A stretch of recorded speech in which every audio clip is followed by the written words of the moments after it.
Hello, kindred spirits. Welcome to the Magical Mystical Divinations podcast. I'm your host, Southern Mystic Tama P., creator of mysticdivinations.com. That's mystic with a K, by the way. I invite you into my sacred space located in the heart of East Tennessee, where I will discuss inner magic, mystical insight, astrology, and most importantly, how to use divination to enhance your daily life. Grab your favorite drink and hang out with me for a spell as we connect on a higher level. In this season, we are talking about magic, mostly within the context of personal magic and working with our inner magic. This is episode 3 of season 2. In the previous episode, I talked about good magic versus bad magic, not from a judgmental perspective, but for the purpose of defining intentions and defining how to use magic to promote spiritual growth, healing, and protection. Well, in this episode, I will expand upon a type of magical working that is available to us all. A popular form of magic which crosses over into many spiritual and religious practices known as earth magic or elemental magic. This type of magic uses the elements from nature to perform rituals or spells or to enhance prayer. Earth magic or elemental magic is the idea of deeply connecting with the natural world and respecting and working with its cycles and energies. The elements of this magic are found in nature. They are earth, air, fire, water, and spirit. I will be talking about all 5 elements in this episode. Some of the tools used in earth magic are natural objects such as stones and crystals, plants and herbs or flowers, oils, water, or wine. Some people will use tea leaves, seashells, and even bones in their magical practices. The element of earth is nurturing and abundant because it provides us with home, food, and the beauty of nature all around. To really feel the powers from earth magic, it is beneficial to create a sacred space. It can be indoors or outdoors, or both. In Season 1, Episode 2, titled Creating Your Sacred Space, I focus on what a sacred space is and how to make it your own personal sanctuary where you can meditate, worship, and seek refuge, where you can harness the power of home, heart, and earth through mindful intention. You may be surprised to find that you are already using earth's magic in your daily life, or you may be doing it intentionally and you want to learn more.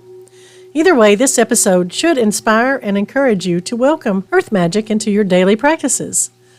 Bring the element of earth inside your home, work with it in your yard, or bring it into the office, but especially welcome it into your sacred space and your mental space.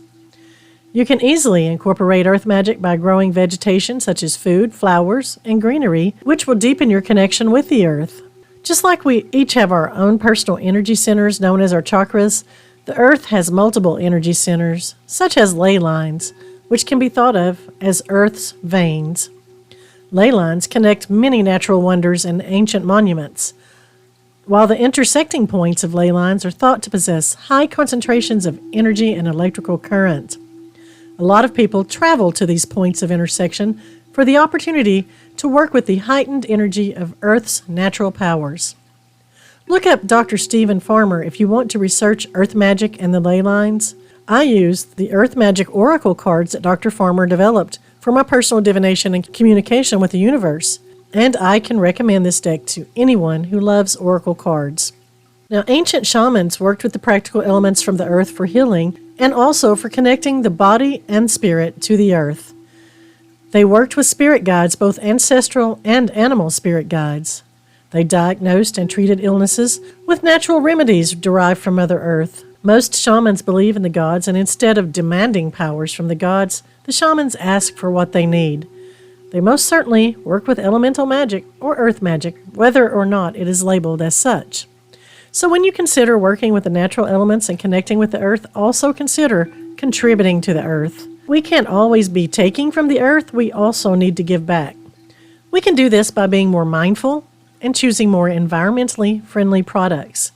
We can show respect to nature and show respect to every living thing on our planet. We can plant native flowers and trees and create safe environments for our pollinators and the wildlife so that we can commune with the land and work harmoniously with nature. We can nourish our body along with our soul by eating in-season whole foods. And if you have space and time, plant a garden or shop at farmers markets, perform outdoor meditations or rituals. As I mentioned earlier, it's a great way to bring earth inside your sacred space and mental space to work with the powers of earth's magic. So let's look into the elements of earth magic. Earth element is the most grounded and basic element to work with, the most natural of all. Think of it like this: the earth provides us with stability, comfort, and strength. Without the earth, we would cease to exist, and the element of earth is so powerful that it is physically used in combat and defense, as advanced users can manipulate all types of materials to create tools and weapons and barriers, materials such as crystals, mud, sand, lava, and even ash. The latter two also combine earth with fire, and much of our magic will be combining elements. But for those of us who wish to work with our earth and our magical practices, the earth is a powerful teacher in the ways of life. It is considered the ultimate feminine element. It is fertile and stable, associated with the goddess. When working with earth magic, we often utilize items such as soil, stones, and crystals as conduits for nature's raw energy.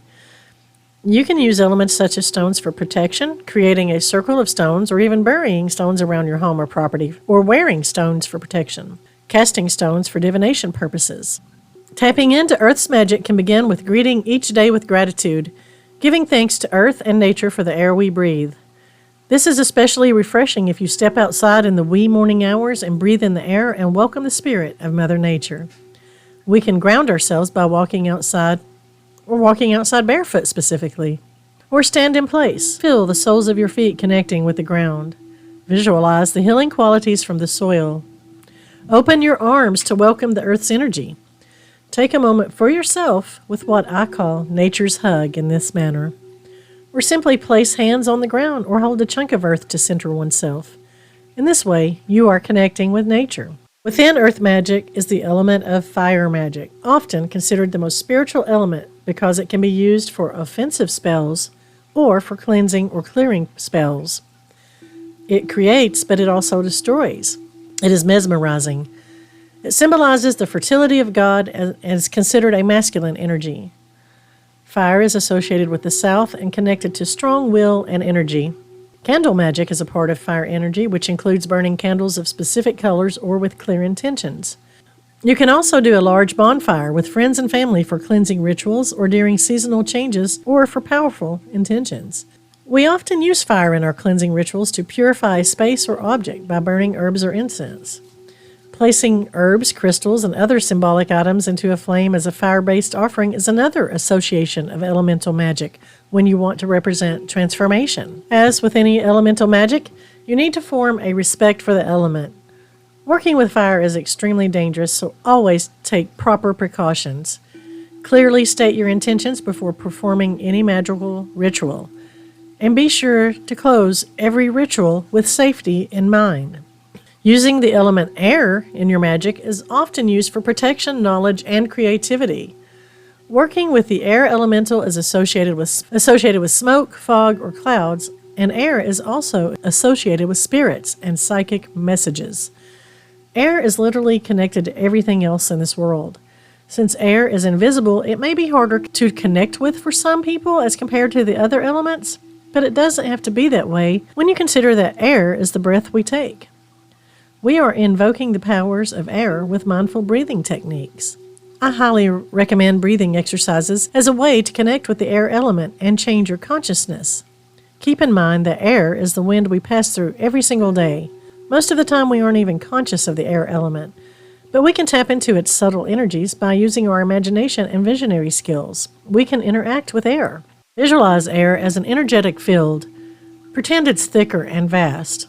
It is already vast, but you can appoint a color or many colors for your visualization purposes for the energetic field of air, which you can sense a little more clearly by defining it in your mind's eye with colors or appointing it to have a weight or viscosity, which you will learn to feel as you practice this magic. Envision the element of air in swirling colors, moving and rippling. Everything is connected through air.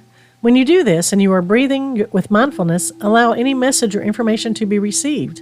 Think of it like Wi-Fi. You are open to receiving signals, and the messages will come as general thoughts. You will recognize them as you become more comfortable with visualization and meditation. We do have to maintain control over what messages are sent and received. This is where protective measures need to be implemented in your magical workings, all of your magical workings. Research and understanding is vital to the success of your magical intentions. Working with feathers is another way to invoke air in earth magic. You could use feathers as offerings to your god, goddesses, or deities. Feathers are associated with messages from the unseen realms. Feathers represent freedom, transcendence, and a connection to the divine. In this same manner, birds can be associated with the element of air. You will know the difference from simply finding a feather or seeing a bird at random by the thoughts that come forward when this happens. Most of the time, you won't associate a particular thought or message with common sightings of birds or finding a feather. It's when a message pops up and you either hear, feel, or sense that this experience is more than normal. I like calling it extra because of our extra sensory perceptions, which is literally a part of our natural instincts when we choose to tune in. Don't dismiss the thoughts that come forward when you see a bird or a feather. Pay attention to what your subconscious is saying. There are even ways to use the patterns of wind or smoke to interpret messages for those more practiced in this form of magic. Now let's talk about working with the element of water. It represents fluidity, adaptability, and emotion. Think about how it makes you feel when you sit beside a large body of water. For me, it cultivates a sense of a deep connection to my feelings and the natural world. When you work with elemental magic, the purpose or intention is key, so focus on the specific powers of each element. Water helps us to embrace fluidity, allows us to let go of resistance. And water is used for reflection and introspection. Think of all the Disney movies when the characters go to a source of water and look at their reflection as they examine their inner self. We can use water in that same manner. We can view water in our mind's eye with visualization techniques when we require adaptability and change. Water is powerful and can go around obstacles or through them or even over them. Water can help us get around our own blockages. By visualizing ourselves flowing like water, washing away negativity or being carried by the currents toward a positive outcome. The one thing I like about water is that we can start each morning or end each day either in the shower or the tub and allow the water to immerse us in calm relaxation. Or we can wash the troubles down the drain, or pour or sprinkle water over ourselves to symbolize cleansing from traumas or emotional wounds. We can pay attention to the sensation of drinking water and connect with the feeling of hydration. That is the power of mindfulness and the power of earth magic, and is a way to tap into Earth's elements. I often speak of making moon water, which can be used to water your plants or to make tea or cook with because you are using the water with intention. Also, collecting rainwater and giving back to the earth in the form of supplying drinking water for the animals when the rains aren't forthcoming, or to water the lawn or garden with the rainwater that you have collected, is a way to replenish the earth and give back during the dry months. Think of water as purification. Remember, fire and air are also used for purification. Earth or elemental magic has been used since ancient times for balancing body and soul, to help us with spiritual awakening, thereby helping us with our physical health and emotional resilience. You can literally use every element of earth magic in any manner that benefits you. Reconnecting with spirit or strengthening the bond with spirit is directly related to the power of life and nature. By actively engaging with the earth's reservoir of power, we can access and draw upon earth's wisdom anytime we so desire. Now let's talk about the element of spirit. In spiritual or metaphysical contexts, the element of spirit refers to a non-physical, unifying force considered to be the essence of life, consciousness, and the connection between the physical world and the spiritual realm. Often seen as the fifth element, it represents intuition, will, and pure energy. In many traditions, spirit is associated with the soul, representing the part of us that transcends the physical body. Unlike the other elements, spirit is often considered to be omnipresent and is often symbolized as a circle, a spiral, or an eight-spoked wheel. To work with the element spirit, you will need meditation and visualization. This allows you to access altered states of consciousness. This is a way to work with your higher self as you tap into your inner consciousness. You can access spiritual guidance in this manner and develop a deeper understanding. Clearly define your intentions before engaging with spirit energy. Again, creating a sacred space facilitates connection with spirit. Connecting with nature allows you to feel the subtle energy of the universe. Also, this is where listening to the inner voice and trusting your instincts comes into play. You may receive messages from Spirit through dream work, so pay attention to the dreams that take up space in your memory or awaken you with vivid images and emotions. You may need help interpreting them, but your instinct is usually accurate. Stop doubting yourself so much. Stop letting outside influences in to contaminate the purity of your soul. You are working towards a greater good. Trust and have faith. Important considerations when working with Spirit is to approach Spirit energy with reverence and respect. Recognize its power and potential. Though Spirit is not tangible, it is a vital force that animates everything. Be mindful of your intentions and avoid using Spirit energy for harmful purposes. Which is why the previous episode about good and bad magic is recommended listening. Again, I remind you to incorporate protection practices when working with elemental magic, such as setting energetic boundaries, or using protective tools such as stones or sand or salt or soil to safeguard yourself and your space. Prayers of protection are highly recommended both before and after working with any magic. Energy shield visualization also works. You can incorporate any of these things into your magic.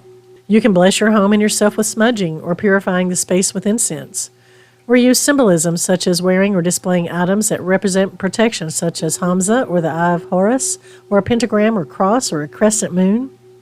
You can cleanse your body, the temple of your soul, with a salt bath soak. You can even use sound cleansing with bells or chimes, or blend any of the practices that feels right for you and work with the energy that appeals to you. I know that I often repeat these suggestions. This is to cement the importance of the message.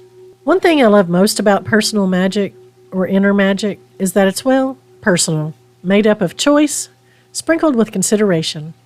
This is your life and your personal journey. Inner magic is not bound by a specific set of rules unless you want it to be that way. Some people require more regime. They happily live life by rules and laws and follow guidelines.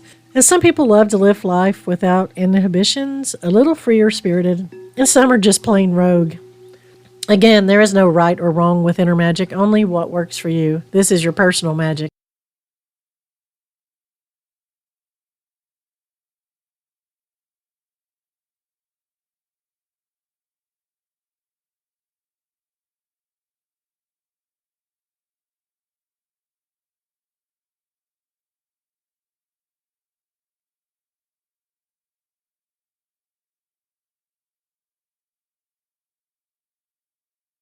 This is nature's magic using what is available from our earth, using Earth's magic. A quick summary for working with elemental magic or earth magic is this. Fire magic can be used as an offering or to create a protective symbolic barrier. It can also be used for purification and to promote healing. It is often used in banishing spells. Be sure you research and understand the ways to use fire, but it complements almost every spell and most forms of divination. But it can be one of the most dangerous forms of magic. So always be mindful and ensure that your safety and the safety of your home and space is protected. Water element can also be used to purify and to reflect upon or see visions or to seek answers. It is used for emotional healing rituals and is most often used in cleansing practices. Earth element can be used for grounding and stabilizing and drawing energy from the earth. It can be used to grow plants for beneficial purposes or to create new vegetation for housing for our wildlife. It is used in fertility rituals and for healing practices such as mud packs or poultices from herbs grown in the earth to soothe ailments. Air magic can be used for intellectual rituals and for calming practices and for burning incense and herbs to enhance clarity and open communication and for purification. Air magic is also used to facilitate journeys or astral travel. And spirit magic is often used to connect with the unseen, accessing a higher consciousness, working with your intuition, and tapping into it and developing your psychic abilities. This is the element we work with when we pray. I hope you have enjoyed this episode, and I hope you will tune into the next episode, which goes into candle magic. It means so much to me to offer tidbits and a little wisdom to others to feel the connection and know that although I may be different, I am not alone. I am among kindred spirits. Blessed be. This has been a Mystic Divinations podcast. I am your host, Tama P. Be sure to visit Mystic Divinations on YouTube, Facebook, TikTok, and X. That's Mystic with a K, by the way. Blessed be.